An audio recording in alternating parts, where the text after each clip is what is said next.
The Aetherian Plea. The crystalline spires of Aetheria Prime glittered in the light of its twin suns, a sight that had once inspired awe in visitors from across the galaxy. Now, those same spires trembled under the onslaught of Vorax warships, their iridescent surfaces marred by scorch marks and debris. In the central command chamber of the capital city, First Speaker Zilith addressed the Galactic Council's holographic representatives. Her luminescent skin, usually a calming blue, now pulsed with anxious purple hues.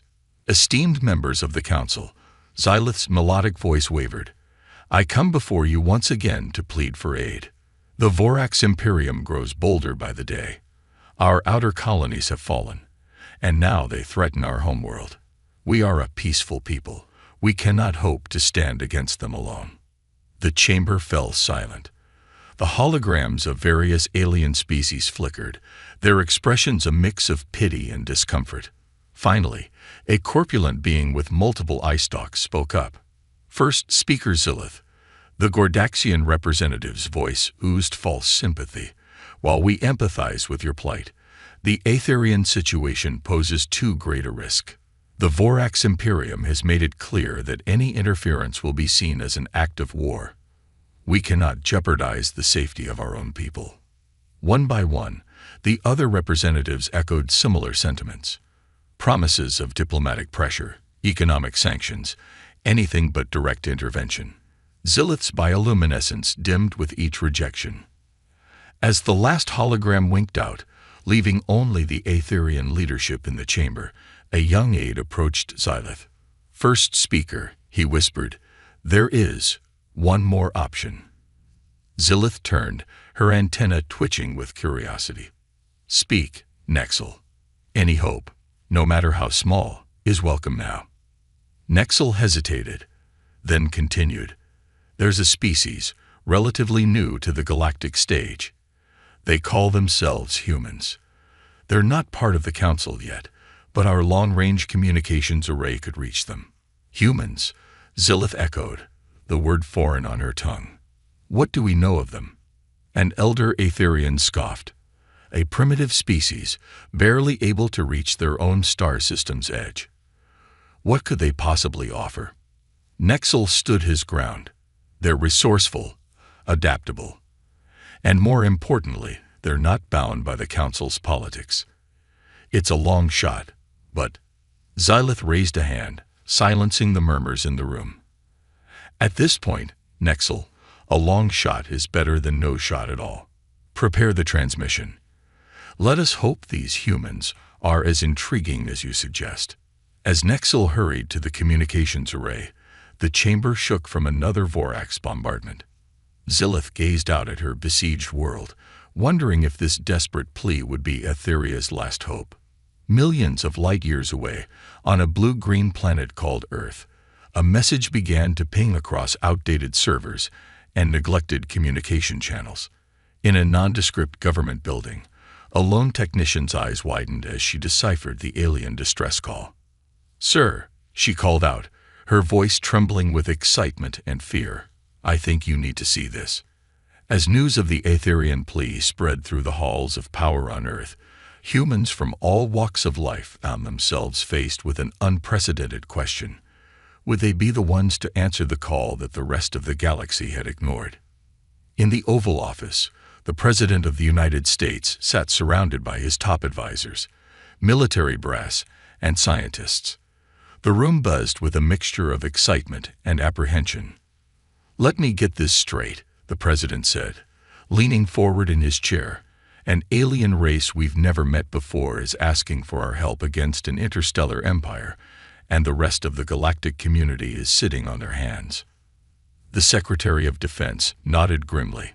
That's the long and short of it, Mr. President. The Aetherians are in dire straits, and we're their last hope. A murmur ran through the room. The Chief of Staff cleared his throat. Sir, with all due respect, are we even capable of offering meaningful assistance? Our space fleet is designed for exploration, not warfare. The room fell silent as all eyes turned to Dr. Elena Rodriguez, the head of Earth's fledgling interstellar program. She stood, her eyes gleaming with determination. "Mr. President, distinguished colleagues," she began, her voice steady, "it's true that our technology isn't on par with what we're hearing about this Vorax Imperium. But that doesn't mean we're helpless." She tapped a few commands on her tablet, and a holographic display sprang to life in the center of the room, showcasing Earth's available spacecraft and weaponry. "We've been preparing for first contact for decades. Our ships may not be the fastest or the most heavily armed, but they're versatile. And more importantly, we have something that neither the Vorax nor the Aetherians seem to have, the element of surprise." The president leaned back, a thoughtful expression on his face. "Elaborate, Doctor." Dr. Rodriguez's fingers flew across her tablet, and the holographic display shifted to show various tactical simulations. "The Vorax won't be expecting us. They've never encountered human military doctrine or technology. We can use that to our advantage. Plus, our history is filled with examples of technologically inferior forces defeating superior ones through strategy and sheer determination." The Secretary of State spoke up. "But what about the diplomatic ramifications? We'd be going against the wishes of the entire Galactic Council."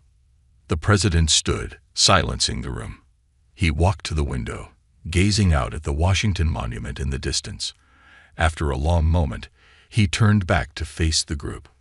"Ladies and gentlemen, we stand at a crossroads of history, not just our history, but that of the entire galaxy.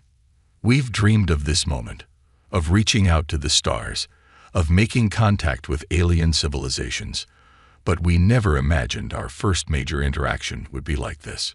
He paused, his eyes sweeping across the room. "We have a choice to make.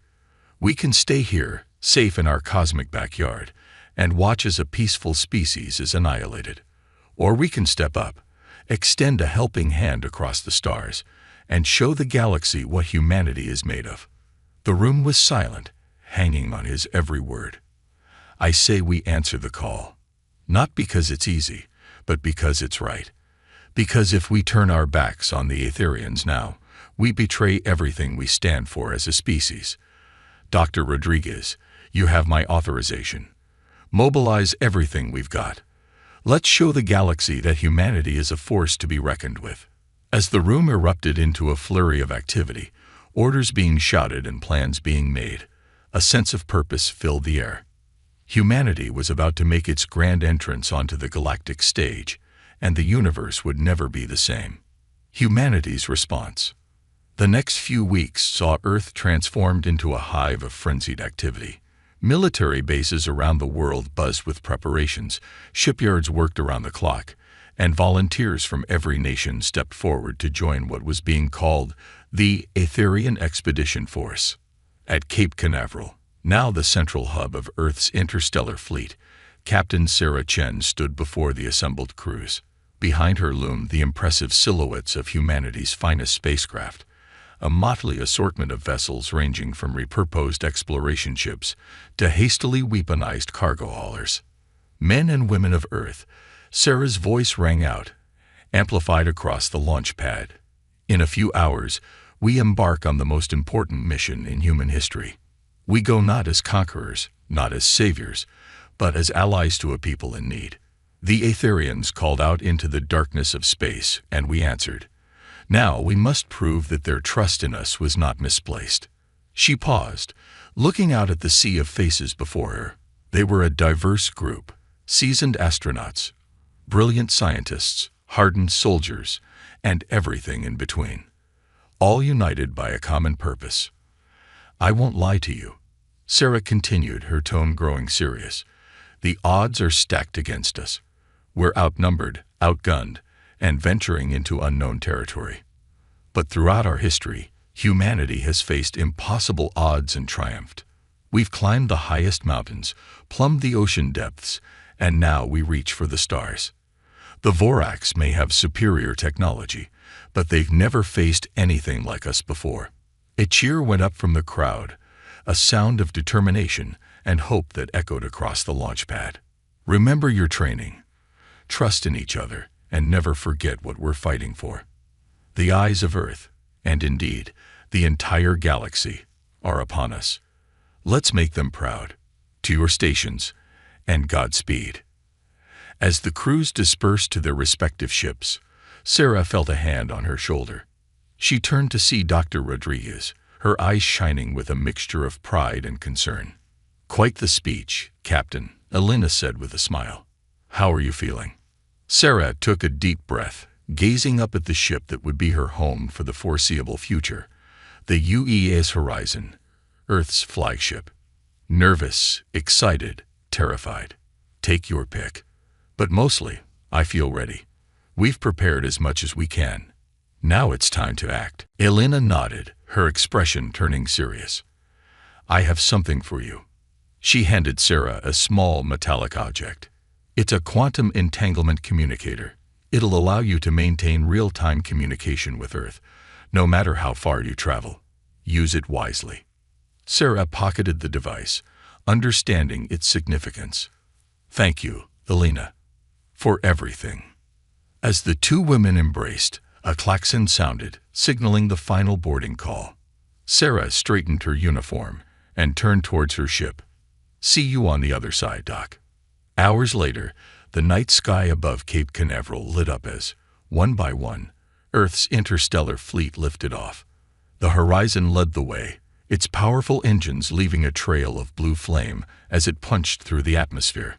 As the fleet assembled in Earth's orbit, preparing for the jump to faster-than-light travel, Captain Chen's voice crackled over the comms.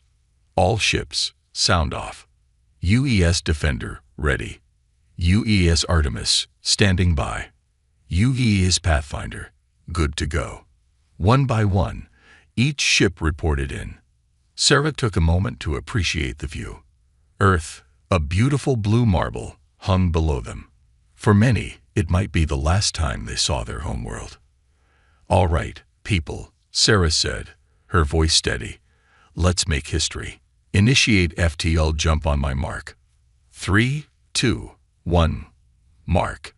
In a brilliant flash of light, the human fleet disappeared, leaving behind a stunned silence and a planet holding its collective breath. The journey to Etherian space was long and fraught with tension. Every crew member knew that each passing moment brought them closer to a conflict unlike anything humanity had ever faced. But it also brought moments of wonder and discovery. As they traveled, the fleet encountered phenomena that had only been theorized about on Earth, gravitational anomalies that bent space-time, nebula that sparkled with unknown elements, and the haunting beauty of binary star systems. Sarah spent much of her time on the Horizon's bridge, poring over the scant information they had about the Vorax and the Aetherians. The more she learned, the more she realized how little they truly knew. Captain, her XO, Commander Raj Patel, called out one day, "We're picking up some strange readings. It looks like a ship graveyard." Sarah moved to the view screen, her breath catching in her throat. Floating before them was a vast field of debris, the remnants of what must have been a fierce battle. Aetherian ships, their crystalline structures now shattered, drifted alongside the hulking metal carcasses of Vorax warships. "All stop," Sarah ordered, her voice barely above a whisper. "Launch probes. I want to know what happened here." As the probes scanned the debris field, the crew of the Horizon watched in somber silence. This was their first tangible evidence of the conflict they were about to enter. "Captain," the science officer reported, "we're detecting faint life signs. There's an Aetherian escape pod out there, still intact." Sarah's decision was immediate. Prepare a rescue team. Let's show the Aetherians that their call for help didn't go unanswered. Hours later, in the Horizon's medical bay, Sarah stood before the rescued Aetherian. The alien's bioluminescent skin pulsed weakly, its crystalline features dulled by exhaustion and fear. "I am Captain Sarah Chen of Earth," she said softly, hoping the universal translator was working correctly. "We've come to help." The Aetherian's eyes, multifaceted like a dragonfly's, widened in surprise. "Earth, you heard our call." Sarah nodded, a small smile on her face. "We did, and we're here to fight alongside you." For the first time since the rescue, the Aetherian's skin brightened, pulsing with a warm, hopeful glow. Then perhaps all is not lost. As Sarah left the medical bay, her resolve strengthened. They had traveled across the stars not knowing what to expect, but now they had a face to put to their mission. The Aetherians were real, they were suffering, and they needed help. "All hands," she called over the ship-wide comm. "Prepare for battle stations. We're about to enter Aetherian space. First contact and first blood." The human fleet dropped out of FTL on the outskirts of the Aetherian home system, immediately greeted by a scene of chaos. Vorax warships, massive and bristling with weapons, swarmed around a beautiful crystalline planet. Aetheria Prime. The Aetherian defenses, a network of orbital platforms, were barely holding against the onslaught. Battle stations. Sarah's voice rang out across the horizon's bridge. "All ships, form up. Defenders, take point. Artemis and Pathfinder, flank us. We're going in hot." As the human fleet moved into formation, the Vorax finally seemed to notice their arrival. A cluster of enemy ships broke off from the siege, turning to face the newcomers. "Captain," Commander Patel called out, "we're being hailed by the Vorax flagship." Sarah nodded grimly. On screen, the view screen flickered to life, revealing a being that looked like a cross between an insect and a reptile. Its exoskeleton gleamed with a metallic sheen, and its multifaceted eyes seemed to glow with an inner fire. "Unknown vessels." The Vorax commander's voice was a harsh, clicking sound. "You have entered a restricted war zone. Identify yourselves and withdraw immediately, or be destroyed." Sarah stood tall, her voice steady. "This is Captain Sarah Chen of the United Earth Ship Horizon. We are here in response to a distress call from the Aetherian people. We demand that you cease your hostilities and withdraw from this system immediately." The Vorax commander's mandibles clicked in what might have been amusement. "Humans? The Aetherians called upon primitives for aid. Your species is unknown to us, but your interference will not be tolerated.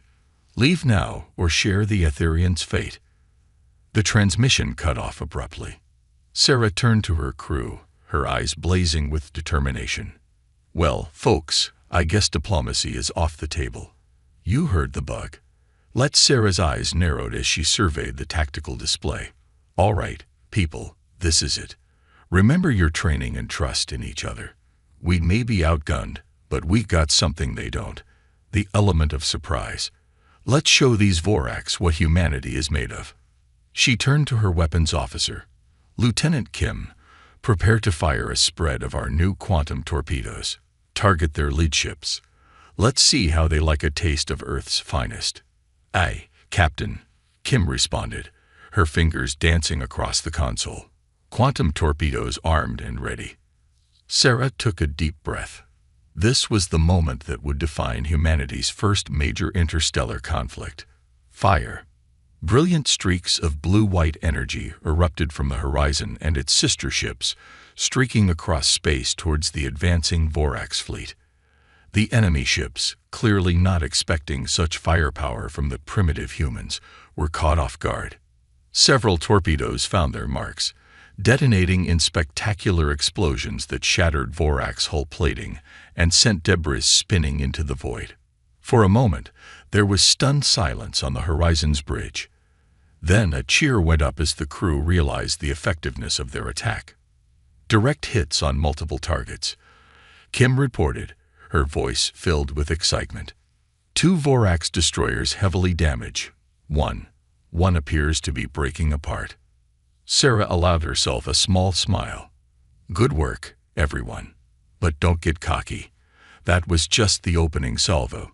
Helm, evasive maneuvers. They'll be retaliating any second now."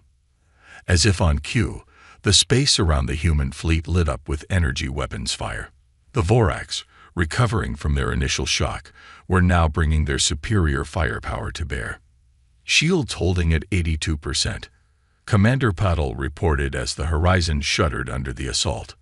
The defender is taking heavy fire on our starboard flank. Sarah's mind raced, analyzing the battlefield. The Voraks had numbers and firepower, but their formations were rigid, predictable. Helm, execute maneuver Theta 3. All ships, break formation and engage at will. Let's use our agility to our advantage. The human fleet split apart, each ship weaving through the Voraks formation with a nimbleness that seemed to confound the alien attackers. The UES Artemis, a converted science vessel, unleashed a barrage of electromagnetic pulses that scrambled Voraks targeting systems. The Pathfinder, true to its name, found gaps in the enemy's defenses and exploited them ruthlessly. As the battle raged on, Sarah noticed something on her tactical display. "Look at that," she murmured to Commander Patel. "The Voraks fleet around Aetheria Prime is thinning out. They're pulling ships away to deal with us." Patel nodded, understanding dawning in his eyes. "We're relieving the pressure on the Aetherians, even if we can't break through to them yet." "Exactly," Sarah replied. "And that gives me an idea." She opened a channel to the entire fleet. "All ships, this is Captain Chen. Push forward towards Aetheria Prime. We're going to punch a hole through their line and make contact with the Aetherians." The human fleet surged forward as one, weathering the storm of Voraks firepower. Ships on both sides exploded in brilliant flashes. The void of space lit up like a macabre fireworks display. On the horizon's bridge, klaxons blared as systems strained under the assault. "Shields down to 40%, an officer called out. "Hull breaches on decks 4 through 7. Sarah gripped her command chair, her knuckles white. "Reroute emergency power to shields. Damage control teams to affected areas. We're almost there." As if in answer to her determination, a new voice crackled over the comms. Melodious, alien, and filled with hope. "Unknown vessels, this is Aetherian Defense Command. Your assistance is beyond our wildest hopes. How may we aid you?" Sarah's heart soared at the sound. "Aetherian Command, this is Captain Chen of Earth. We're here to help, but we need to coordinate our efforts. Can you patch us into your defense grid?" There was a moment of hesitation, then, "Understood, Captain Chen. Sending access codes now. Welcome to the fight."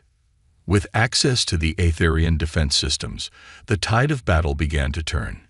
Human ingenuity combined with Aetherian technology in ways the Voraks could never have anticipated.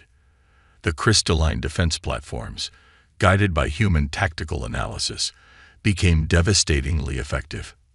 Hours passed in a blur of tactical decisions, near misses, and hard-fought victories.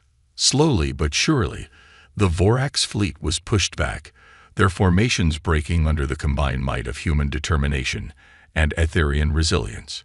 Finally, as the horizon's sensors detected Vorak ships beginning to retreat en masse, Sarah allowed herself to relax slightly. "Status report," she called out, her voice hoarse from hours of giving orders. Commander Patel, his uniform singed and his face streaked with sweat, managed a tired smile. "We've done it, Captain. The Voraks are in full retreat. Aetherian Command reports that their planet is secure, for now at least." A cheer went up around the bridge, quickly spreading throughout the ship and across the fleet. They had done the impossible, faced down a technologically superior force, and emerged victorious. As the adrenaline of battle faded, Sarah looked out at the view screen, taking in the sight of Aetheria Prime. The crystalline planet glittered like a jewel against the backdrop of space, its beauty unmarred even by the scars of recent conflict. "Open a channel to Aetherian Command," Sarah said, straightening her uniform. "It's time we introduced ourselves properly." As the connection was established, Sarah cleared her throat, suddenly aware of the weight of history on her shoulders. "Aetherian Command, this is Captain Sarah Chen of Earth. On behalf of humanity, I extend greetings of friendship and solidarity. We heard your call for help, and we answered. We stand ready to assist you further in any way we can." The response came quickly, the Aetherian voice filled with gratitude and wonder. "Captain Chen, Words cannot express our thanks. You and your people have saved us from annihilation. The Aetherians welcome you not just as allies, but as friends. Please, we invite you to send a delegation to our world. There is much we have to discuss. As Sarah acknowledged the invitation, she couldn't help but feel a sense of pride and accomplishment. Humanity had taken its first steps onto the galactic stage, and they had done so not through conquest or intimidation, but by extending a helping hand to those in need. The battle was won, but Sarah knew this was just the beginning. The Vorax would return, and Earth was now irrevocably involved in galactic affairs. But as she looked around at her tired but triumphant crew, she knew that whatever challenges lay ahead, humanity would face them head-on. "Helm," she said, a smile playing on her lips, "take us into orbit around Aetheria Prime. Let's go meet our new friends." The turning tide. In the weeks that followed the initial battle, Earth and Aetheria forged a bond unlike any other in the galaxy. As human ships maintained a defensive perimeter around Aetherian space, delegations from both worlds worked tirelessly to understand each other and prepare for the inevitable Vorax counterattack. On the surface of Aetheria Prime, Captain Sarah Chen stood in awe before the towering crystal spires of the Aetherian capital. Beside her, First Speaker Zilith's bioluminescent skin pulsed with warm, welcoming hues. "Your world is beautiful," Sarah breathed, taking in the alien yet somehow familiar landscape. "I can see why you fought so hard to protect it." Zilith's multifaceted eyes seemed to shimmer with emotion. "And now, thanks to you and your people, we still have a world to protect. Come, Captain. There is much to discuss." As they walked through the crystalline corridors of the Aetherian High Council chamber, Sarah couldn't help but notice the looks of wonder and gratitude from the Aetherians they passed. It was a stark reminder of the impact humanity's actions had made. Inside the chamber, a mixed group of humans and Aetherians huddled around holographic displays, deep in discussion. Dr. Elena Rodriguez, who had arrived with the second wave of human ships, waved Sarah over. "Captain, perfect timing," Elena said, her eyes bright with excitement. "We've made a breakthrough." Sarah raised an eyebrow. "Oh." Elena gestured to the hologram, which showed a complex series of equations and schematics. "The Aetherians have been sharing their technology with us, and we've been doing the same. It turns out there's a synergy between our approaches that neither side had considered before." An Aetherian scientist, his skin pulsing with excited blue patterns, chimed in. "Your human adaptability combined with our crystal-based technology has opened up possibilities we never dreamed of. We believe we can significantly enhance both our defensive and offensive capabilities." Sarah leaned in, studying the display. "That's fantastic news. But will it be enough? The Vorax will return, and they'll be prepared for us this time." Zilith stepped forward, her voice resolute. "Perhaps not alone, but together. I believe we stand a fighting chance." As if to punctuate Zilith's words, an alarm suddenly blared throughout the chamber. A young Aetherian rushed in, his skin flashing with urgent red pulses. "First Speaker, Captain Chen," he gasped. "Long-range sensors have detected a massive Vorax fleet entering the system. They'll be here within hours." The chamber erupted into a flurry of activity. Sarah turned to Zilith, her expression grim but determined. "Well, First Speaker, it looks like we'll be putting our new alliance to the test sooner than we thought." Zilith nodded, her own resolve evident. "Indeed, Captain. Let us show the Vorax and the galaxy what our peoples can achieve together." As they rushed to prepare for the coming battle, Sarah couldn't help but feel a mix of anxiety and exhilaration. This was the moment that would define not just the future of Earth and Aetheria, but potentially the entire galactic community. Back aboard the Horizon, Sarah addressed the combined human Aetherian fleet. The view screen showed not just her own crew, but the crystalline bridges of Aetherian ships and the command centers of the hastily upgraded orbital defense platforms. "We all knew this moment would come," Sarah began, her voice steady and clear. "The Vorax are returning, and they're out for blood. But they're going to find a very different situation than the one they left. She paused, looking out at the faces, human and alien, all united in purpose. We've learned from each other, grown stronger together. We're no longer just two separate species fighting a common enemy. We are a united force, standing for something greater than ourselves. We fight not just for survival, but for a future where different races can come together, learn from one another, and build something beautiful. Sarah's eyes blazed with determination. The Voraks think they're coming to finish what they started.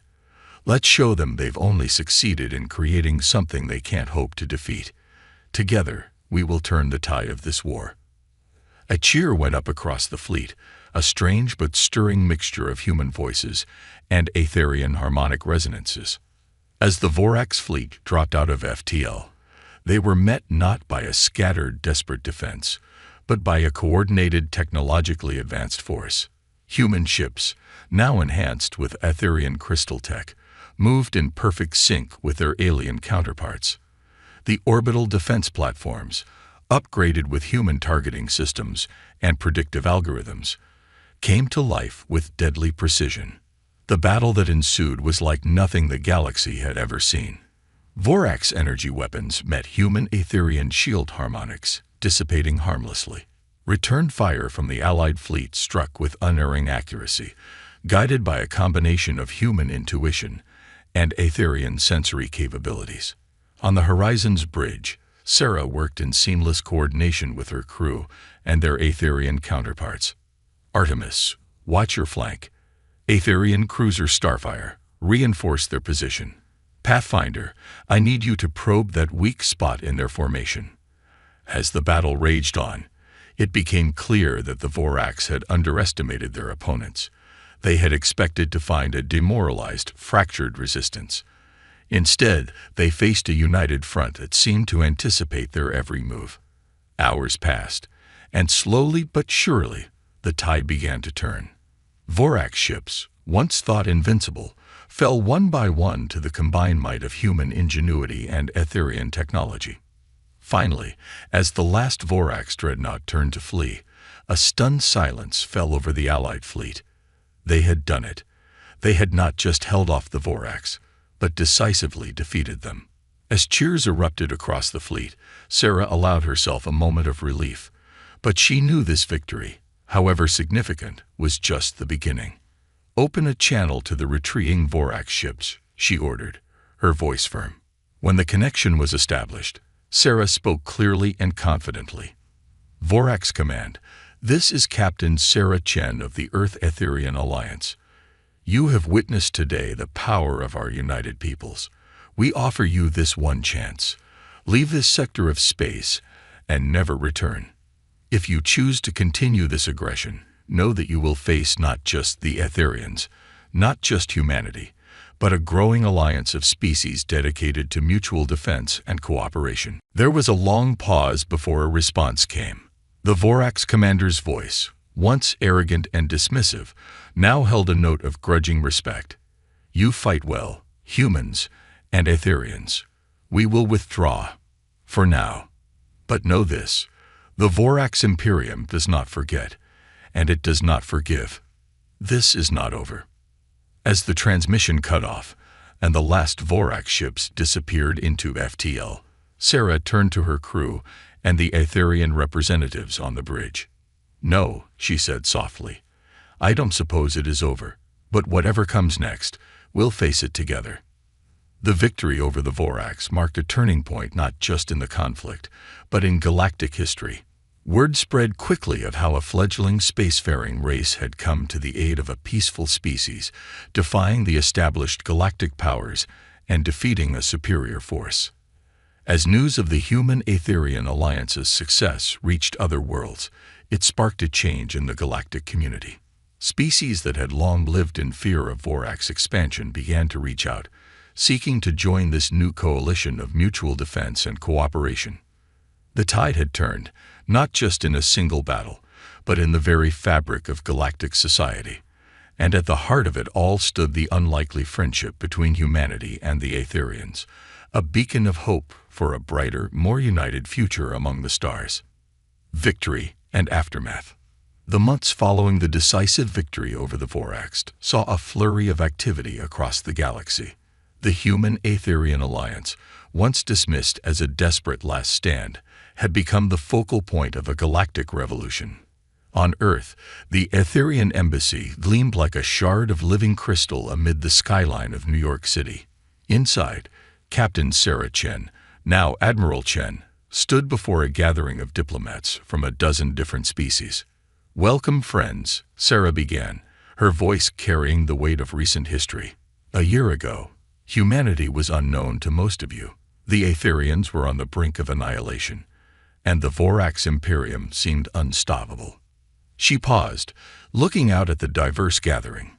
Beings of all shapes, sizes, and compositions, united by a common purpose. Today, we stand together not just as allies against a common threat, but as partners in building a new future for our galaxy. The Galactic Cooperative, which we are here to formally establish, represents a new way forward, one of mutual respect, shared knowledge, and collective defense. A murmur of agreement rippled through the crowd. Sarah continued, her voice growing stronger. "We've learned so much from each other in these past months. Human adaptability combined with Aetherian crystal tech. Xintho, Ryan energy manipulation integrated with Draxis shield harmonics, each of us bringing our unique strengths to create something greater than the sum of its parts." First speaker Zilith, standing beside Sarah, chimed in, her bioluminescent skin pulsing with warm, affirming patterns. "Indeed, Admiral Chen. What began as a cry for help has blossomed into a movement that is reshaping our galaxy. The Aetherians are honored to stand alongside humanity and all of you as we forge this new path." As the diplomats broke into discussion groups, Sarah found herself approached by a familiar face. Dr. Elena Rodriguez, now the head of Earth's Interstellar Scientific Cooperative. "Quite a change from a year ago, isn't it?" Elena said, a smile playing on her lips. Sarah nodded, taking in the scene around them. "Victory and aftermath." Sarah nodded, taking in the scene around them. "It's almost hard to believe. Sometimes I wake up thinking it was all a dream." Elena's expression turned serious. "It's not all smooth sailing, though. The Voracks are still out there, licking their wounds, and not everyone in the galaxy is thrilled about this new balance of power." "True," Sarah agreed, her brow furrowing slightly. "But that's why today's meeting is so important. We're stronger together than we ever were apart." Their conversation was interrupted by a commotion near the entrance. A delegation of beings neither had seen before was entering. Tall, ethereal creatures that seemed to shimmer with an inner light.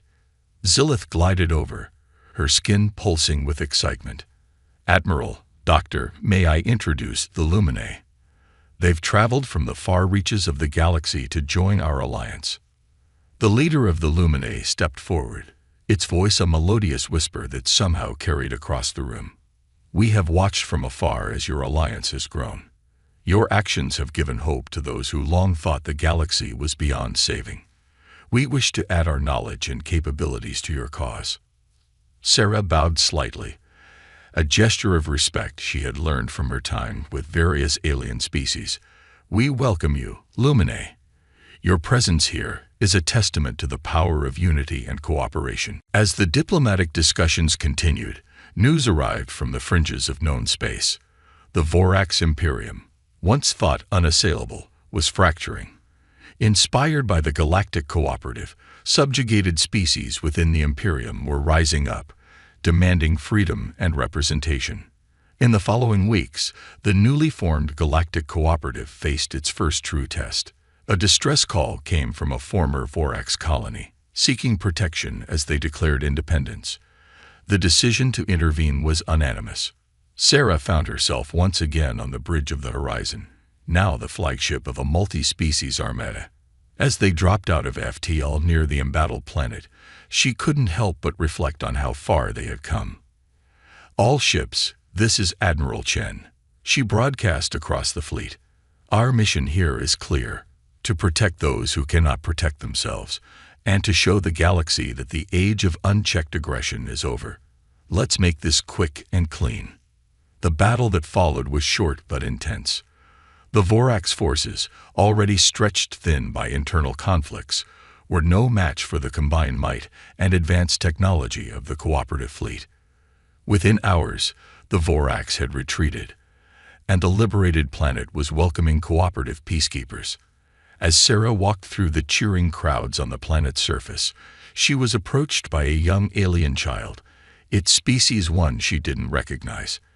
The child looked up at her with wide, grateful eyes and spoke in a halting universal translator voice.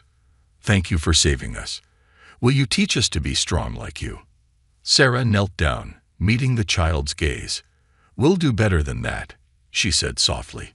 "We'll teach you how to be part of something greater than yourself, how to stand with others, so that together we can all be strong." Months turned into years, and the galactic cooperative continued to grow and evolve. Earth, once a backwater planet unknown to the wider galaxy, became a hub of interstellar diplomacy and scientific exchange. The Aetherian homeworld, its crystal cities now gleaming beacons of hope, hosted the cooperative's central council. The Vorax Imperium, while not entirely defeated, had been pushed back to a fraction of its former territory.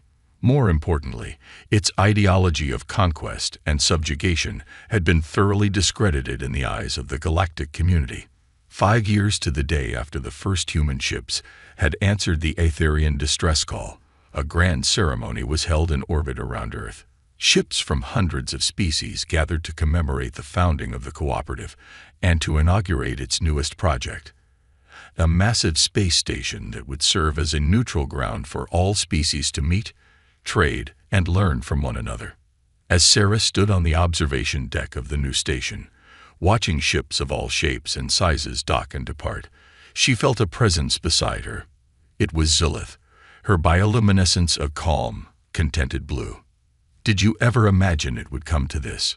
Zilith asked, her multifaceted eyes taking in the spectacular view. Sarah shook her head, a small smile on her lips. "Never in my wildest dreams. When we first answered your call, I thought we were flying to our doom. Instead, we found a new beginning for all of us." Zilith's skin pulsed with agreement. "The humans have a saying, do they not? A friend in need is a friend indeed. Your species proved the truth of that many times over." "We all did," Sarah corrected gently. "Humans, Aetherians, and now so many others. We proved that we're stronger together than we ever were apart." As they stood there, watching the bustle of interstellar cooperation and friendship, both felt a profound sense of hope for the future. The galaxy, once a place of isolation and conflict, was transforming into a community of diverse species working together towards common goals. The Vorax threat still lurked in the shadows, and new challenges would undoubtedly arise. But Sarah knew that whatever the future held, they would face it as they had faced every challenge since that first distress call, together. As the station's artificial day cycle began to dim, simulating a beautiful Earth sunset, Sarah allowed herself a moment of reflection. From a species taking its first tentative steps into the galactic community, humanity had become a linchpin in a new era of cooperation and mutual understanding.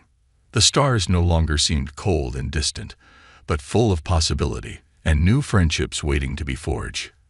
And as Sarah looked out at the vast expanse of space, she knew that their greatest adventures were still to come.